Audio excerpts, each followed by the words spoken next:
Guys, another Founder Wisdom Pod deliverability edition with none other than Benny Rubin, founder and CEO at senders.co. We're going to talk about the recent event, Outreach, emailing their customers saying that Google, Yahoo, and whoever are going to reduce the spam incidents. If you go over 0.3% of reports, you're gonna get into trouble. And I mean, I think we're somewhat here to debunk that. So Benny, introduce yourself and tell us about what happened there and what does that mean for the industry. Sure. So a couple of interesting things for those who are tracking this. This announcement isn't exactly new. So that's interesting to me that somehow it came into the consciousness suddenly right now.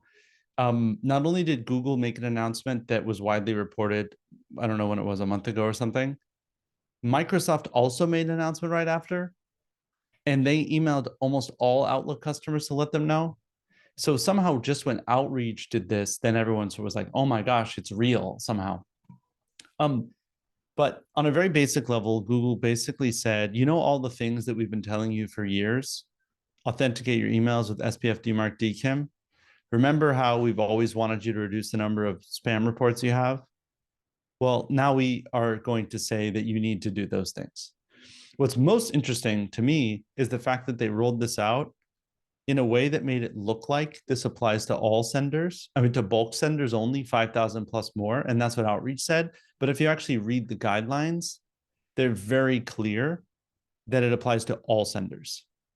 So it's kind of like one of these very confusing things where Google, I don't know if they like botched it or they did this on purpose, or if there's some sort of reason why they wanted to be put the emphasis on the bulk senders. But anyway, I actually don't think that this particular announcement will change very much. I think that it's going to require folks to take better care of their spam marks, basically, like how often they get marked as spam.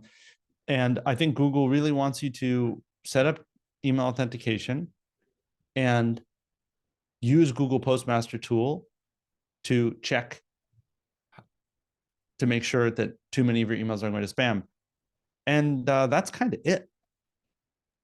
I think Google's gonna fall in less than 20 years. That's my very contrarian premise. I'm usually right. Yeah, I know you love this contrarian premise. I don't really have strong feelings about Google plus or minus like you do. Well, they're not like they're not up to date when it comes to AI. They're not following like what's happening. Plus, I think that it's risky business when you're putting a bunch of people against you. Like a lot of people do cold email, right? And last company I saw doing that was ZoomInfo. They wouldn't accept cold email agencies as client. They thought they would steal their data, and now they're almost dead. I don't think they're gonna survive for long as well. ZoomInfo, that's another contrarian take. I think that also if they're messing around with that, around like policies, vs growth, focusing on growth, you know, making Gmail better. I don't think that's gonna be a long fire. And I also think if we speak about the spam issue there, if you send good stuff to the right people, generally speaking, you should be on good track. And last but not least, Google has a bunch of competitors that are popping up left and right. They're just better email clients. Gmail's innovation was probably 15 years ago when it was first created by this guy, forgot his name. But what do you think about these points? So Gmail, the Google Workspace Suite is a super duper useful suite, and it's relatively reasonably priced at $12 a month, and they keep adding more and more value to it. The long-term Google, how they are with AI and these other things, I don't know. I don't think that much about. The truth is, I don't know the numbers, but Google Mail, it generates a lot of money, but probably a fraction of a fraction of a fraction compared to Google Search anyway. So if it really, really became a big problem for Google, they would probably just get rid of Google Mail and the Google Workspace thing entirely if it meant that they could protect other parts of business. Someone who knows more about this, please like throw a comment and tell me I'm totally wrong. I'm open to that. On the other side of it, though, you have a company that has a very interesting track record of botching releases of all sorts. I mean, keep in mind, all the people that worked on these things are super nice. They worked really hard. The products themselves are oftentimes good, But in terms of releases, I think that most of the people who are younger than you and I probably don't know how many products Google released that they threw into the trash can right after. And there's a whole, I'm not going to pull up a list, but you can look at like sunsetted Google projects, and it's wild how many there are that just disappeared. Now, the number of Google apps that people actually use is like 4 or 5, and like sort of that's it. You know, it's like Google Maps, Google Mail, Google this. So the long-term prospects of Google, I assume they'll be around a long time. I'm sure they'll be a multi-billion-dollar business forever, whatever. I don't know. I'm not picking stocks or like that kind of thing anyways. In this particular issue, I think that Google is mainly concerned with spam, actual scam, actual spoofing. They're always looking for tools to combat it. And cold email is not even on the top list of 10 things that they really care about or think that much about. I think that largely they're acting on the premise that people should follow their acceptable use policy and people who don't shouldn't. But this message doesn't make any mention of acceptable use policies. It basically is just like, hey, now's the time where we're actually going to do something to enforce you not using SPF, DMARC, DKIM properly. And now we're going to give you an actual number when before it was unknown, but somewhat known. And we're going to let you see that number in Google Postmaster tool. I think that there are proactive things that folks should do who are doing cold email and doing regular email, things that are best practices, things that almost all email outbound and email marketing companies that know a lot have already recommended people do for years and years. Things like setting up subdomains to segment off transactional emails, things like setting up subdomains to segment marketing emails. Just look in your email inbox. How many airlines send directly from their main domain? None of them. What does that mean? They're sending tens of millions of emails a day. So these things where you segment off, we call it email fencing, and we work a lot with clients just helping them do this kind of work, segment things out. That all stuff's important. And now if you didn't know it was important, now Google has told you that it's important. And if you didn't think you were going to get punished from it before, now Google told you you're going to be punished for it. So it doesn't seem to me like there's some tectonic shift. It's more like, yeah, this is the things that Google's always recommended. Now they just made a hard number around it. I have a couple of thoughts that are popping to my head, right? Like if they focus on that instead of AI, because AI should theoretically remove, that it's like two forces going one against another, because AI is like what I do and what you do and what's the Venn diagram between both, right? Sure. Now it really becomes at what do I offer, right? Am I a very valuable person or am I not? And the AI should reflect that, by the way. It should be 100% honest, which is a challenge. So just not sure why they're focusing on that. And anyone that has seemed to try to fight spam, I had Andy Moet on my pods. They've not succeeded, to me, it seems that the future is really like a middleman between both of us. Now the question is like, how can we do that at scale? Should it be controlled, right? Because there's some actors in the industry that will take much more than what they should take.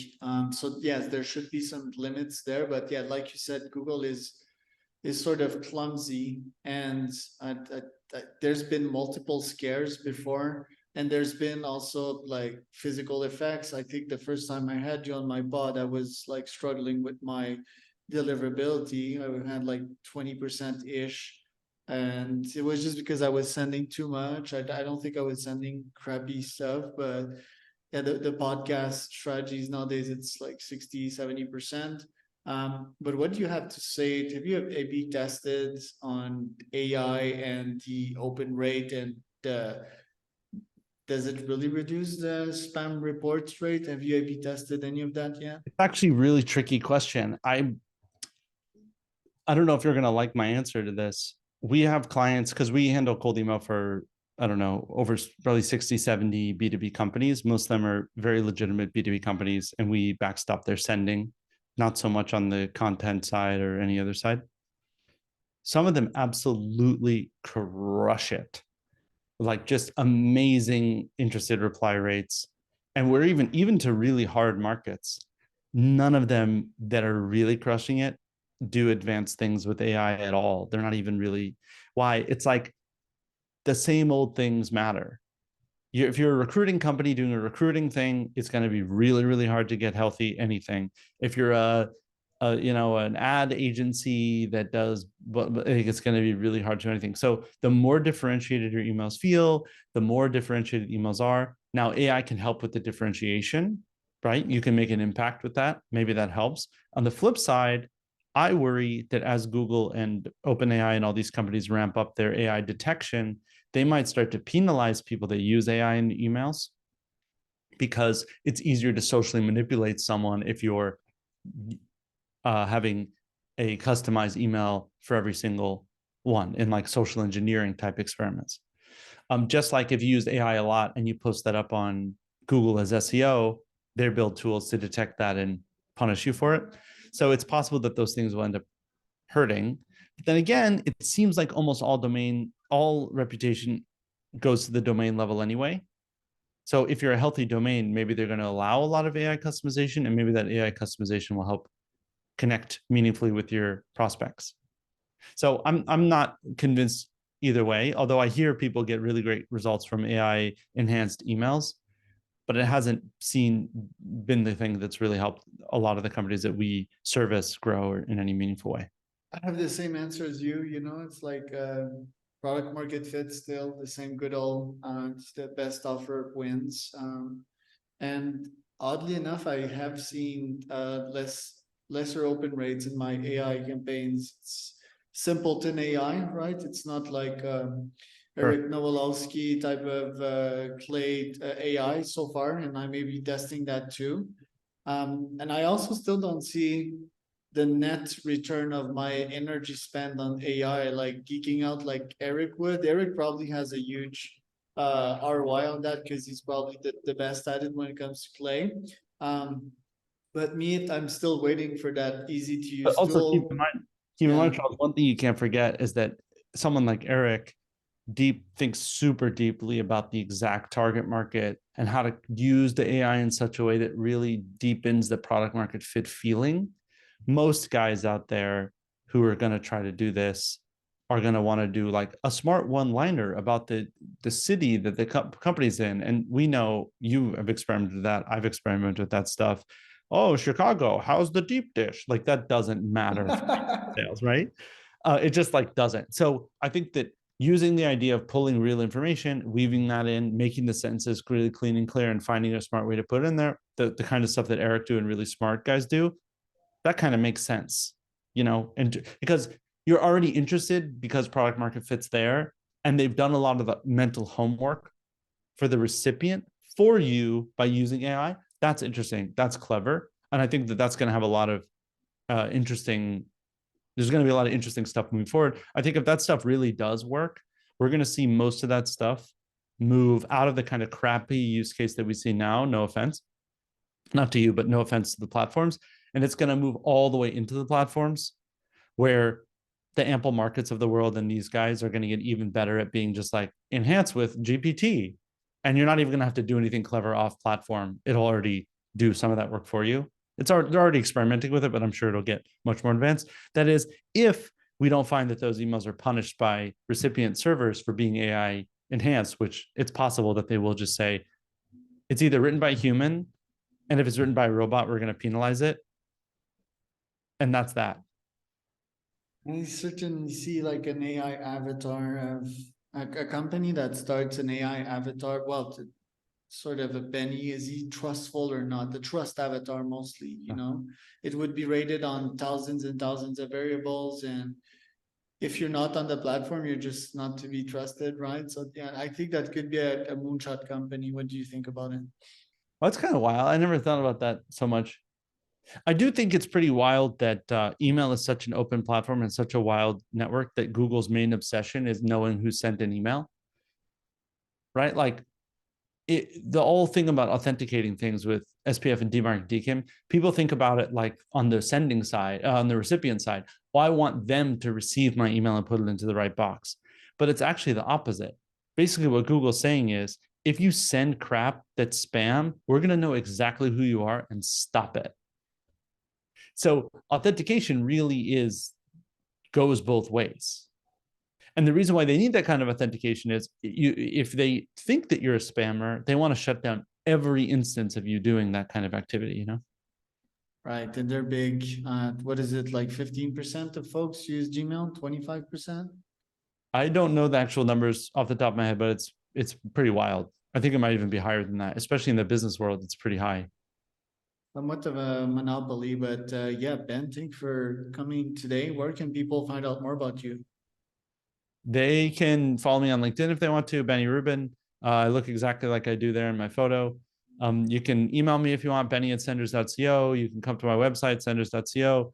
I don't really do Twitter and stuff too much because it's scary out there, but you can DM me on Twitter if you want. I might see it.